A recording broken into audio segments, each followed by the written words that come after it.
Well, hi, my name is Rich Schmidt. I'm here with Tom Kilpatrick. It's January 22nd, 2019. We're in the Nicholson Library at Linfield College. And Tom, thank you so much for joining us today and being willing to speak with us. Let's start by kind of starting off with you. So where were you born? I was born in Abilene, Texas. And how did you end up at Linfield? Well, as soon as I learned to walk, I walked to Linfield. No, seriously, my dad was a Baptist minister, and when I graduated from high school, I was 16 and ready for college, so he said, well, you'll go to the nearest college. So we went to Chico State. And after 1 year, he felt that they were turning me into an atheist, so he said, you're going to Linfield. Now, I didn't have much to say about it, but when I got here, it was during wartime, and in '43, and it was just a delightful experience for me. It was completely different in the faculty and the people and the institution, so that's the way I got here. Was that your first time being in Oregon? Yes, it was. What were your impressions when you got here? What were your first impressions of the school and of the area? It's much better than California. You said you liked the weather okay? You liked the... Oh, it didn't bother me at all. I really enjoyed the area, scenic, and I liked the college, although it was very small then. Mm-hmm. Most of the guys had already gone to war, mm-hmm. and I had to make a decision whether I was going to enlist at that point or try to get another year of college in before going in, and that's what I did. And I was eventually drafted by the Navy. So before we talk about that, let's talk a little bit about, so you got to Linfield, and so what were some of the classes you were taking? What were some of the interests you had? You're asking a lot. Mainly required ones. Mm-hmm. I eventually majored in English literature and philosophy. But at that point, on my sophomore year, it was mainly just required subjects. And so what was it like being a student then on campus in 1943 here? Well, the ratio of women to men was pretty good. I think that we had 35 men like that mm-hmm. at that point.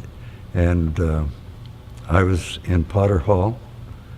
Is that still here? Okay. And the president of the sophomore class got drafted during the term, so I was elected president for the rest of the term. And let's see, yes, it wasn't until my junior year that changed. Mm-hmm. But I was asked if I wanted to join a fraternity, and I went with the Delta Psi Delta. Mm-hmm. And I believe they still have a house here, do they not? I believe they do. Yeah. So it was pretty much the on-campus life, sure. With Pop Shop, of course. Pop Shop? Well, I don't know if it's still here or not, but it was a little coffee shop at the eastern edge of the campus. It was really the gathering place of everybody. Mm-hmm. We didn't have a student union place at that time. So, yeah, it was important. It's the bike shop now. That's right. Now it's the bike shop. Yeah. So you mentioned before we were talking, started here that you played on the basketball team as well. A little. You played for Coach Lever? Yeah. So tell me a little bit about that experience, especially with so few men on campus. Well, I wasn't on the main team, but I enjoyed it very much, and we played a different brand in those days. But I remember Earl Cohn. He was, I think, our best long shooter. Mm-hmm. You call him a three-pointer these days. And I can't remember the fellow that could always hit the bucket from the corner. He was small. I can't remember it right now. But it was a good team. We didn't have many people available for that. But it was fun. Sure. So do you have any, I'm curious, when you were on campus with the war going on, did you think about it a lot? Did you talk about it a lot? Was it kind of the prevailing conversation of Tom? It was an Kilpatrick? undercurrent, Yeah. very definitely, because we all knew people that had already gone to war, Mhm. and the rest of us were on the brink of going to war. Mhm.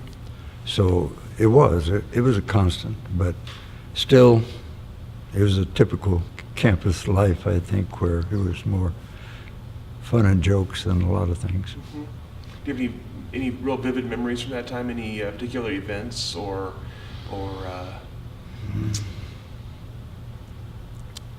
Well, other than getting bucked off the horse that I was telling you.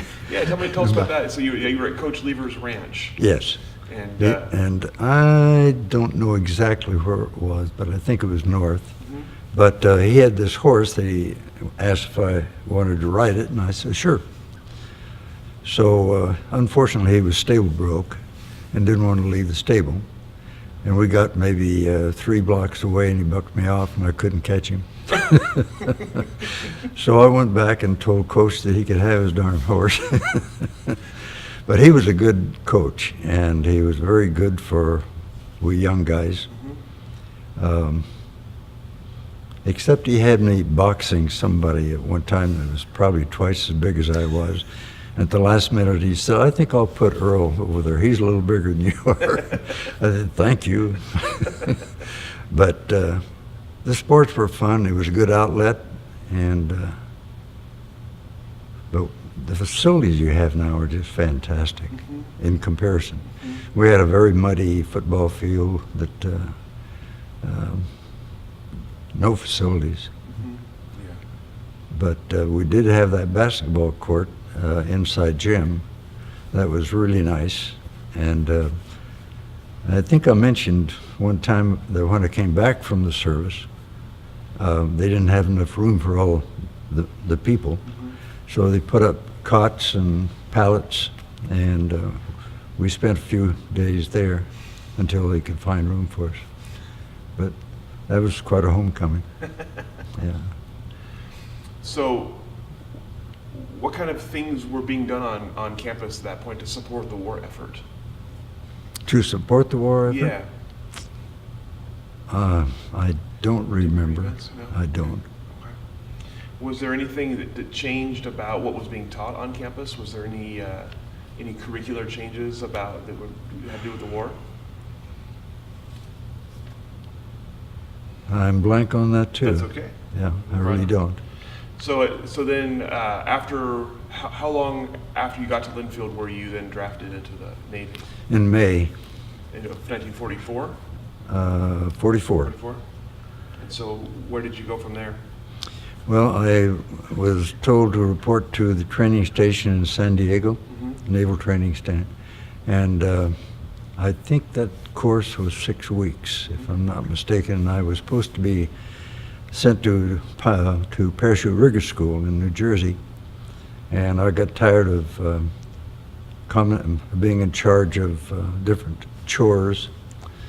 That because I had 2 years of college, they put me in charge of everything, so that was kind of nice. But I got tired of that, so I asked to be put on a ship. And next morning at 8 o'clock, I was put on LST, and we went to Pearl Harbor. We lost an engine, and we heard submarines, Japanese submarines, and they made some practice runs. Never did find the sub, but we lost an engine. It took us 2 weeks to get to Pearl.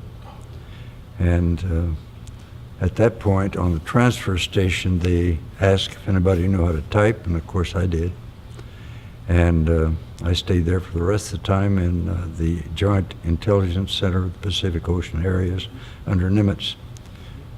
And we made all sorts of islands mocked up, complete with reefs tied and everything before they invaded an island, as well as all of the recognition things you had to know to learn silhouettes of ships or planes, etc.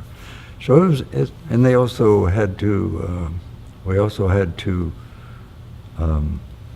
evaluate the weapons the Japanese had, and they all came back to us for evaluation. Then we'd tell them how to use them or to get rid of them. So it was an interesting time. Was that a path you chose, or was that a path that was No. sort of determined for you? No, they just told me to go. And But how long were you at Pearl Harbor then? I was there for 2 years till the end of the war.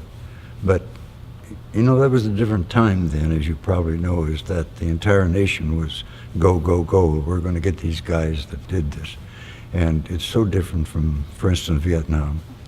But that's the way it was. And it was a wonderful time, except we were stupid. We were young and stupid, and that's the reason that the young fight the war. And now that we can reason about it, it's a different thing. So after getting out of the Army, after the war's, or excuse me, out of the Navy, after the war's over, you came back to Linfield. Is that correct? Yes. Okay. So tell me about that experience coming back. You mentioned not having enough beds, but suddenly there's a lot of people on campus too, I imagine. Well, there were thousands, but it was a great time. And the crowds didn't make a difference. And it was starting a new journey. And some of our old friends came back. I remember when I was a sophomore here, Earl Cohn and Barbara Wood and Rachel and I were doing all sorts of things together. And we made a pact we would see each other in 5 years. I came back from the war, and Earl didn't even know who I was. So it changes us sometimes in some different ways. But anyway, it was a lively time, a new professor, some of the old. Elkington, I think, was here, and Taylor, and a few of those people. Oh, what was the name of the fellows in charge of speech? Mahaffey? Mahaffey. Wow, yeah, Mahaffey and his woman that he taught, excuse me. But So what had changed about the student body then? Not just in size, but you were also older and veterans. Was it a different kind of person now on campus? it was, and one of the defining things that I might mention is that before the war, there was a lot of Mickey Mouse stuff in fraternities. They treated you badly, they paddled you, you know, and all that. But when we guys came back from the war, we wouldn't put up with any of that. And they stopped, they didn't do it, to their credit. And we had a real good association. We were trying to build up the house at that time, intramural sports, and it was a good time. And the campus itself was starting to change as well. There were buildings being added then, or starting to be added then. That's true. And it's quite a change. Of course, we've lost the old oak tree too, so we are sorry about that. But there was a renewed life. Everything was different, new. And the bad part was in back of us. It was very, very enlightening. So I'm curious, while you were the first part of we were on campus before you were drafted, I'm curious. You mentioned how few men were on campus at that point. Did you start to see a change in women taking over things that had traditionally been male roles before that? No, not particularly. Not yet. Not yet. Not yet. And what about, you mentioned sports on campus and not having a whole lot of men. Did that mean fewer sports teams were playing, or just fewer people on them? Just fewer people on them. Yeah. Yeah. Yeah. If you wanted to play, you could play. And I assume that was true of all the schools you were playing against as well. Oh, yes. Pretty similar. Yeah. I do remember Pacific University was quite a rival at that time. Is it still? Is it? Okay. I remember that they took some acid or something and put a big PU on our campus.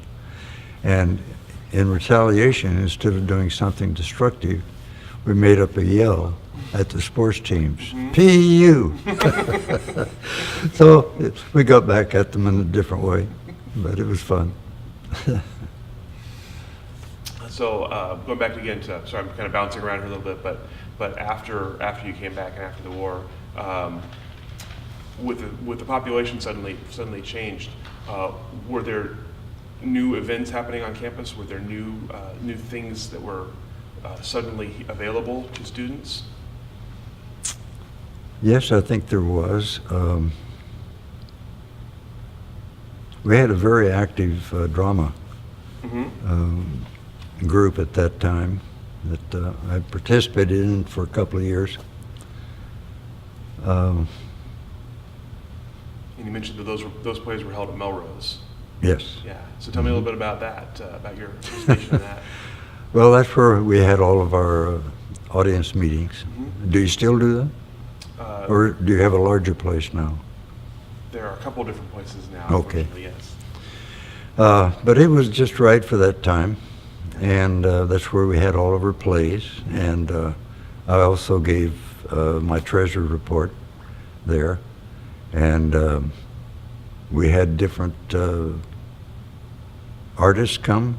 I remember a classical pianist in particular, and his first remark was, "I don't want anybody to volunteer Clair de Lune. I've had enough of it." But he was very good, and but we had a lot of entertainment there. And sometimes the students got back at them a little bit by sprinkling little things on the aisles, and then coming down with roller skates and making explosions. So we were sort of wild in a way, but it was a lot of fun. And yes, that was our main meeting place for the student body. Number one is he was a great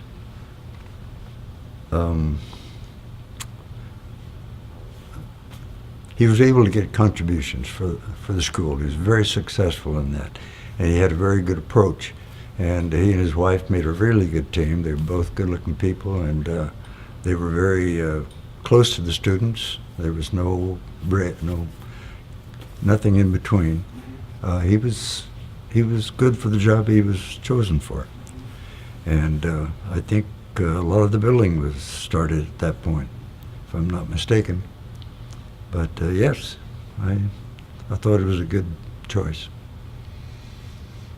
So one of the things we've heard in some of our conversations with people about, especially during the war years, were some of the things on campus that had to change because of how close we were to the Oregon coast here. Do you have any recollection of having to change your habits here, having lights turned off early, for example? Well, it wasn't when I was in school here, but yes, the worst thing for me was that I learned to fly at 14.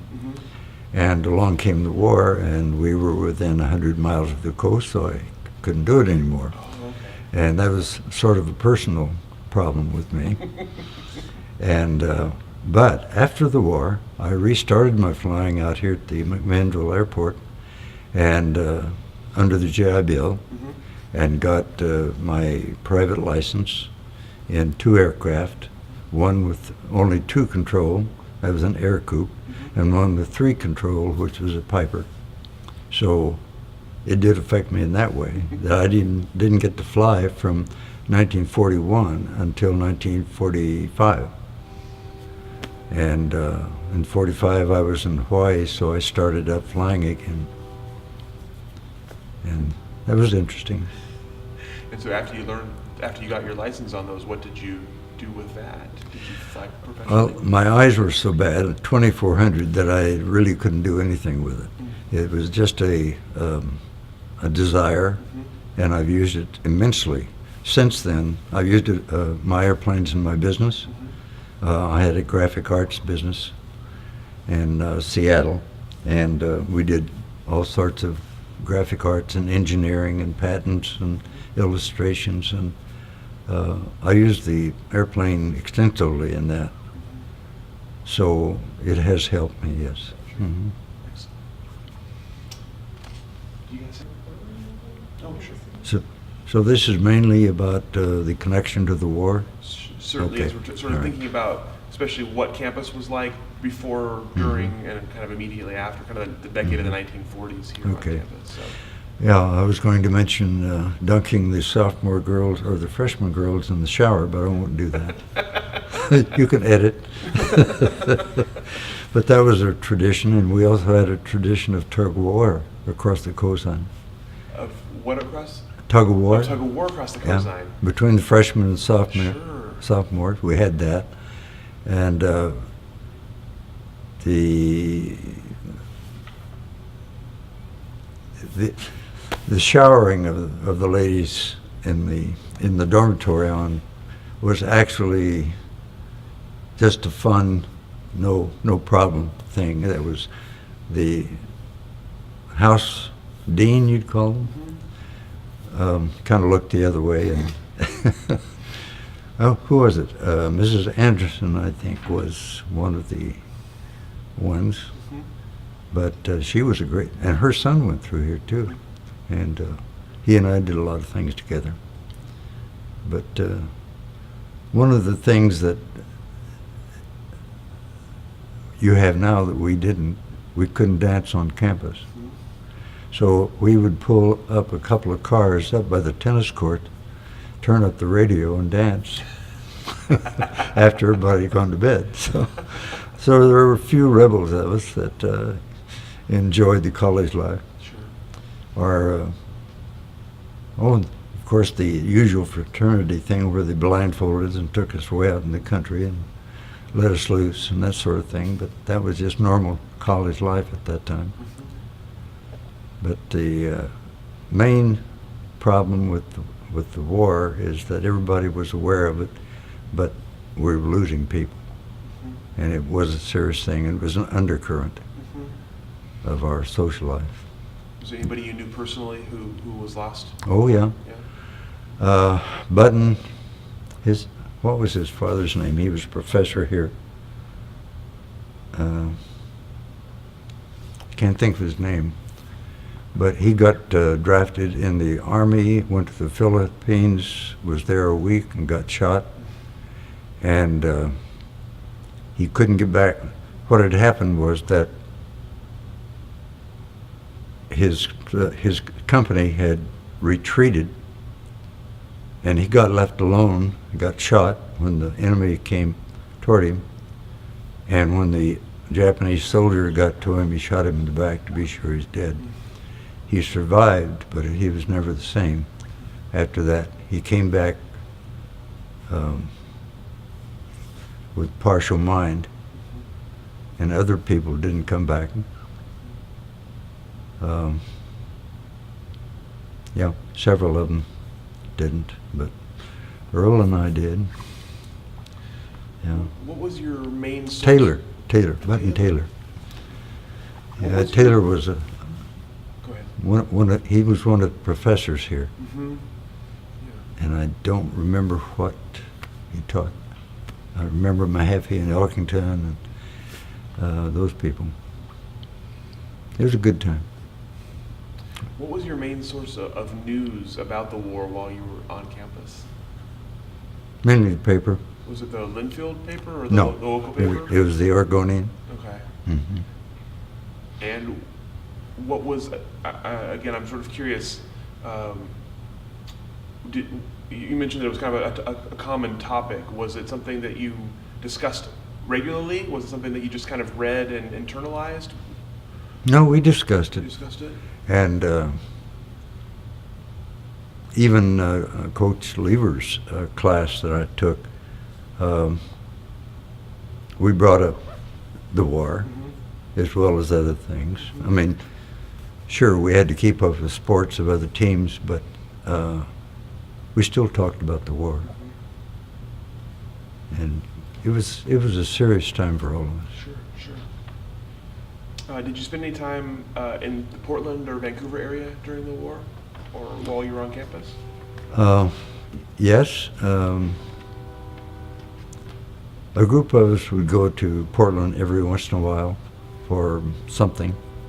The Oyster Bar, when we had some money from folks. But I remember I was during my senior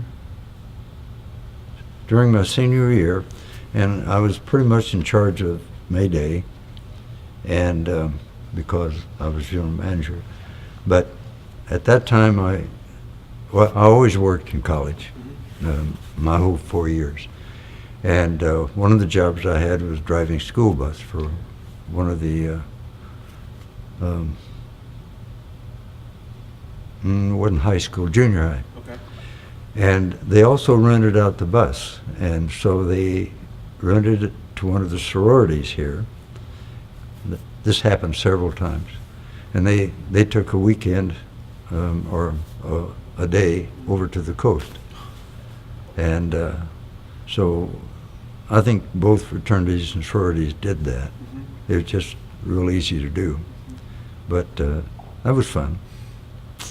And So I tell me, was thinking,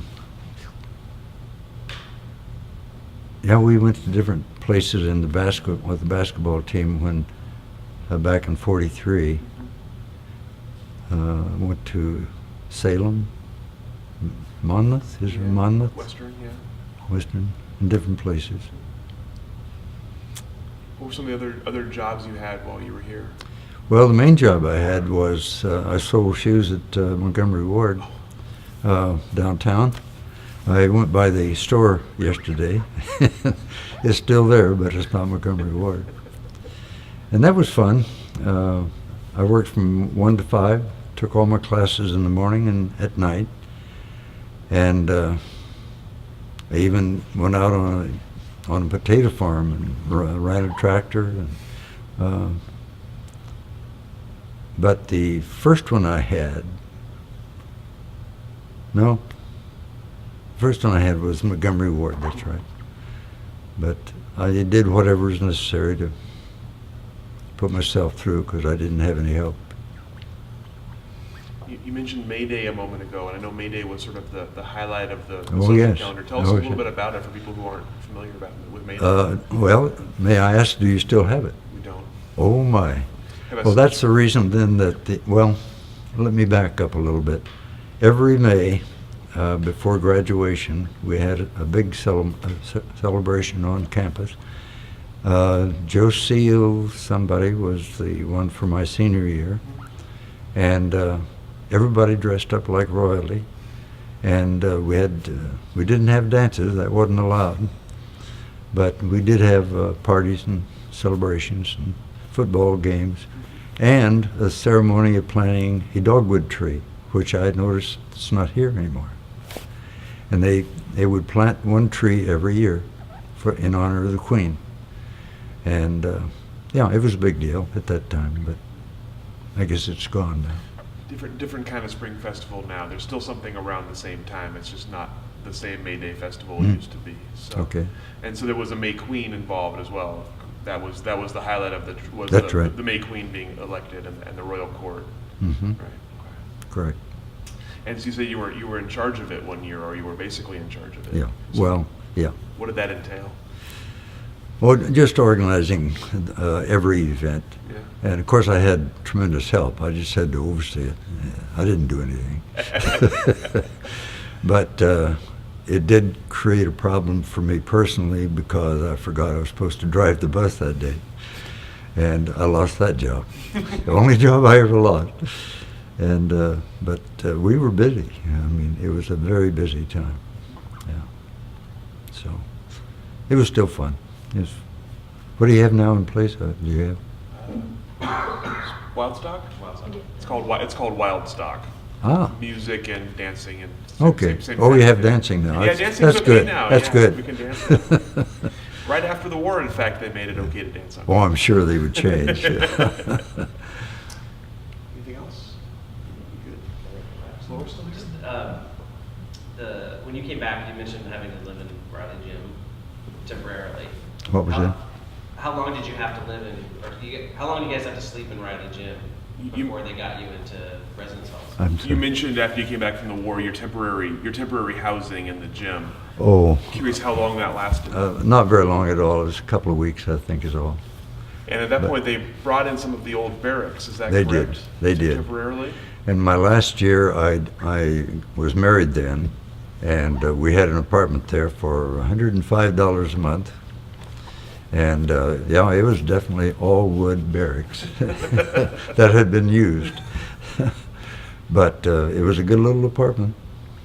Mhm. And so, that you mentioned being married, a lot of married students on campus at that point after, Oh, after yes. the war, and a lot of children Yes. on campus. What was that Yes. like? Pretty normal, really. There was good camaraderie among those of us that were in the dormitories, or in the barracks, as you say. We had a nice couple next door that we did a lot of things with, but they didn't have any children. But most of us were just young married couples that got married. Most of them, right after the war, not before or during. And but it was a haven for the time. But How did you meet your wife? my first wife? Okay. She was a meteorologist on Mount Sexton down just north of Grants Pass. And my dad was pastor of a church there. Mm-hmm. And I came back to Grants Pass from the war. And the young fellow that worked at the airport knew her, Mm-hmm. and the other meteorologist. So that's the way I got acquainted with her. And it took. Okay, well, I think that's all the questions we have. That's really helpful. Thank you so much for your Yeah. time and your memories. Well, thank you. It's been a pleasure to